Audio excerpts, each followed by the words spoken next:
happened, but we didn't quite manage to evacuate all the people at the time there. And when that incident occurred, I then decided that I would come back into Belgrade and stand my ground in Belgrade. And I lived in Jenic's apartment, a glass building. Everybody had vacated. I was the only person there.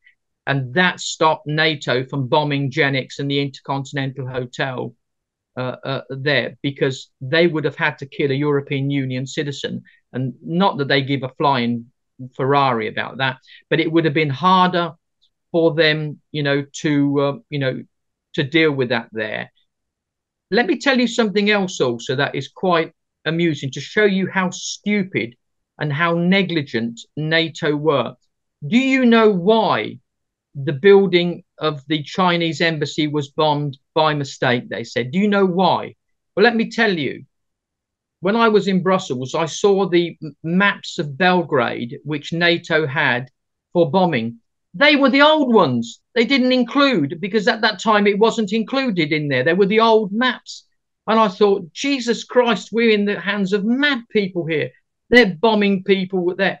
The Chinese, but for a whisker, did not retaliate, but for a whisker did not retaliate with a nuclear attack, on NATO that. Now, I can tell you that I dealt with the Chinese on that there. What we then did was the Chinese ambassador who was in Belgrade, I had him come to Genix with me for a while. And do you know where I moved him afterwards?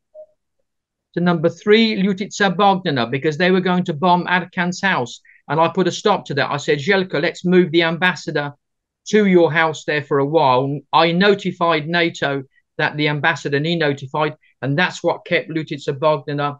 And they were going to bomb Red Star ground as well. They had intentions to bomb that. And I remember talking to Alistair Campbell. I remember talking to a number of people. Berlusconi, you see, was my very, very good friend. We fell out. We had a massive argument over the use of Aviano and the Italian air bases. And he said to me, but we have no choice. We have no choice. We have to give the base. I said, fuck you. We don't have to give the bases there. You do not have to. Austria didn't.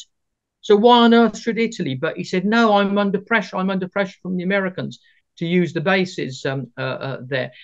What then happened was that I put him under so much pressure that Aviano Air Force bases were only used for refueling purposes. The aircraft that took off from Aviano were not allowed to carry bombs.